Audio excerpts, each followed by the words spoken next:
श्री परमात्मने नमः। श्रीमद् भगवद गीता के पहले अध्याय का महात्म्य। श्री पार्वती जी ने कहा, भगवान आप सभी तत्वों के ज्ञाता हैं।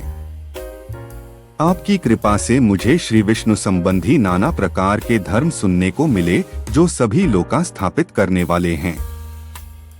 देवेश, अब गीता मां का महात्म्य उपदेश चाहती हूँ, जिसका श्रवण करने से श्रीहरि में भक्ति भाव है। श्री महादेव जी बोले, जिनका श्री विग्रह अलसी के फूल की भांति श्याम वर्ण का है, पक्षीराज गरुड़ ही जिनके वाहन हैं, जो अपनी महिमा से कभी च्युत नहीं होते तथा शेषनाग की शैया पर शयन करते हैं, उन भगवान महाविष्णु की हम उपासना करते हैं। एक समय की बात है, मुर दैत्य के नाशक भगवान विष्णु शेषनाग के रमणीय आसन पर सुखपूर्वक विराजमान थे। उस समय समस्त लोगों को आनंद देने वाली भगवती लक्ष्मी ने आदर पूर्वक प्रश्न किया।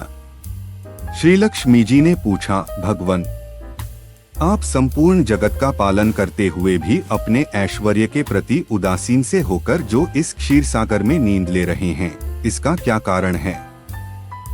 भगवान श्री बोले, सुमुखी मैं किताबें नहीं लेता हूँ, नायडू तत्व का तीर्थंकर करने वाली अंतर्मुखी दृष्टि के द्वारा अपना ही महेश्वर तेज का साक्षात्कार कर रहा हूँ। देवी, यह वही है जिसका योगी पुरुष कुशाग्र बुद्धि के द्वारा अपने अंतःकरण में दर्शन करते हैं और जो मीमांसक विद्वान वेदों का सार तत्व निश्चित करते हैं। वह महेश्वर तेज एक अजर प्रकाश स्वरूप आत्मरूप रोगशोक से अनुपयोगी अखंड आनंद का पुंज, निष्पंद, निरीह और द्वैतरहित है। यह जगत का जीवन एक जैसा है, मैं वैसा ही अनुभव करता हूँ। देवेश्वरी, इसका कारण यह है कि मैं तुम्हें की नींद की लेता सा महसूस कर रहा हूँ। श्री लक्ष्मी जी ने कहा, ऋषिकेश आप ही योगी पुरुषों के ध्येय हैं। आपके पृष्ठ अतिरिक्त भी कोई ध्यान करने योग्य तत्व है, यह जानकर मुझे बड़ा कौतूहल हो रहा है। इस चराचर जगत की सृष्टि और संहार करने वाले स्वयं आप ही हैं। आप सर्वसमर्थ हैं। इस प्रकार की स्थिति में होकर भी यदि आप उस परम तत्व से भिन्न हैं, तो मुझे उसका बोध कराइए। भगवान श्री बोले, प्रिय आत्मा का स्वरूप द्वैत और अद्वैत से पृथक, भाव और अभाव से मुक्त तथा आदि और अंत से अनुपयोगी है। शुद्ध ज्ञान के प्रकाश से उपलब्ध होने वाला और परमानंद स्वरूप होने के कारण सर्वथा सुंदर है। वही मेरा ईश्वरीय रूप है। आत्मा का एकत्व ही सार्वभौम द्वारा साक्षात्कार योग्य है। गीता शास्त्र में इसी का प्रतिपादन हुआ है। अमित तेजस्वी भगवान विष्णु के ये वचन सुनकर लक्ष्मी देवी ने शंका उपस्थित करते हुए कहा, भगवन यदि आपका स्वरूप स्वयं परमानंदमय और मनवाणी की पहुंच के बाहर है, तो गीता कैसे उसका बोध कराती है? मेरे इस संदेह का आप निवारण कीजिए। भगवान श्री बोले, सुंदरी सुनो, मैं गीता में अपनी स्थिति का वर्णन करता हूँ। क्रमशः 5 अध्यायों को तुम 5 मुख जानो, 10 अध्यायों को 10 भुजाएं समझो तथा 1 अध्याय को उदर और 2 अध्यायों को दोनों चरण कमल जानो। इस प्रकार यह श्लोक अध्यायों की वामयी ईश्वरीय मूर्ति ही समझनी मंदिर है। यह ज्ञान मात्र से ही महान पातकों का नाश करने वाली है। जो उत्तम बुद्धि वाला पुरुष गीता के 1 या 5वां अध्याय का या 1, दूसरा या चौथा अध्याय का भी दैनिक अभ्यास करता है, वह सुशर्मा के समान मुक्त हो जाता है। श्री लक्ष्मी जी ने पूछा, देव सुशर्मा कौन था? किस जाति का था और किस कारण से उसकी मुक्ति हुई? श्री भगवान बोले, प्रिय सुशर्मा बड़ी खोटी बुद्धि का मनुष्य था। पापियों का तो वह शिरोमणि ही था। उसका जन्म वैदिक ज्ञान से शून्य एवं क्रूरतापूर्ण कर्म करने वाले ब्राह्मणों के कुल में हुआ था। वह न ध्यान करता था, न जप, न होम करता था, न अतिथियों का सत्कार। वह लंपट होने के कारण सदा विषयों के सेवन में ही आसक्त रहता था। हल जोतता और पत्ते बेचकर जीविका चलाता था। उसे मदिरा पीने का व्यसन था तथा वह मांस भी खाया करता था। इस प्रकार उसने अपने जीवन का दीर्घकाल व्यतीत कर दिया। एक दिन मूढ़ बुद्धि सुशर्मा पत्ते लाने के लिए किसी ऋषि की वाटिका में घूम रहा था। इसी बीच में कालरूपधारी काले सांप ने उसे डस लिया। सुशर्मा की मृत्यु हो गई। तदंतर वह अनेक नरकों में जा वहां की यातनाएं भोग कर मर्त्यलोक में लौट आया और वहां बोझ ढोने वाला बैल हुआ। उस समय किसी पंग ने अपने जीवन को आराम से व्यतीत करने के लिए उसे खरीद लिया। बैल ने अपनी पीठ पर पंगों का भार ढोते हुए बड़े कष्ट से 7-8 वर्ष बिताए। एक दिन पंग ने किसी ऊंचे स्थान पर बहुत देर तक बड़ी तेजी के साथ उस बैल को घुमाया।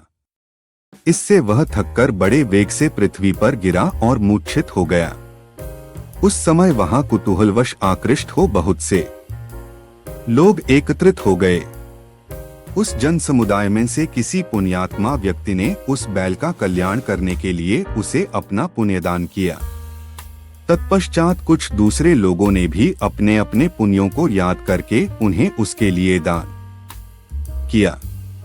उस भीड़ में एक वेश्या भी खड़ी थी। उसे अपने पुण्य का पता नहीं था, तो भी उसने लोगों की देखा-देखी उस बैल के लिए कुछ त्याग किया। तदंतर यमराज के दूत उस मरे हुए प्राणी को पहले यमपुरी में ले गए। वहां यह विचार कर कि यह वेश्या के दिए हुए पुण्य से पुण्यवान हो गया है, उसे छोड़ दिया गया। फिर वह भूलोक में आकर उत्तम कुल और शील वाले ब्राह्मणों के घर में उत्पन्न हुआ। उस समय भी उसे अपने पूर्व जन्म की बातों का स्मरण बना रहा। बहुत दिनों के बाद अपने अज्ञान को दूर करने वाले कल्याण तत्व का जिज्ञासु होकर वह उस वेश्या के पास गया और उसके दान की बात बतलाते हुए उसने पूछा, तुमने कौन सा पुण्यदान किया था? वेश्या ने उत्तर दिया, वह पिंजरे में बैठा हुआ तोता प्रतिदिन कुछ पढ़ता है, उससे मेरा अंतःकरण पवित्र हो गया है। उसी का पुण्य मैंने तुम्हारे लिए दान किया था। इसके बाद उन दोनों ने तोते से पूछा। तब उस तोते ने अपने पूर्व जन्म का स्मरण करके प्राचीन इतिहास कहना आरंभ किया। शुक बोला, पूर्व जन्म में मैं विद्वान होकर भी विद्वत्ता के अभिमान से मोहित रहता था। मेरा रागद्वेष इतना बढ़ गया था कि मैं गुणवान विद्वानों के प्रति भी ईर्ष्या भाव रखने लगा। फिर समयानुसार मेरी मृत्यु हो गई और मैं अनेकों घृणित लोकों में भटकता फिरा। उसके बाद इस लोक में आया। सद्गुरु की अत्यंत निंदा करने के कारण तोते के कुल में मेरा जन्म हुआ। पापी होने के कारण छोटी अवस्था में ही मेरा माता पिता से वियोग हो गया।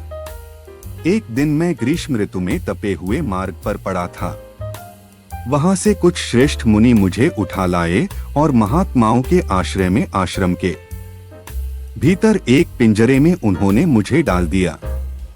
वहीं मुझे पढ़ाया गया।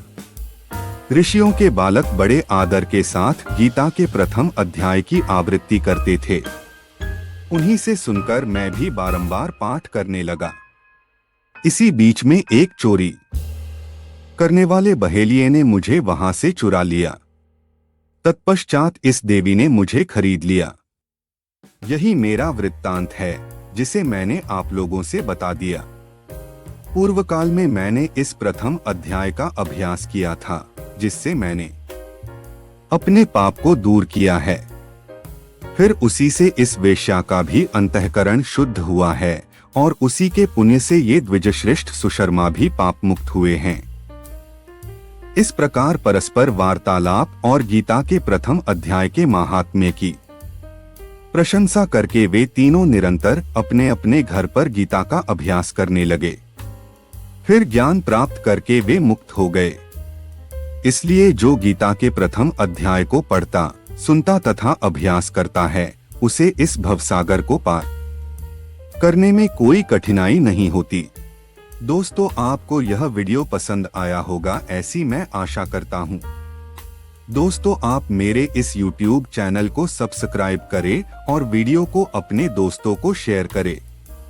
वीडियो को लास्ट तक देखने के लिए आपका बहुत बहुत धन्यवाद। दोस्तों, भगवत गीता के ऐसे ही और वीडियो देखने के love gold Priyanshu YouTube channel को सब्सक्राइब करें।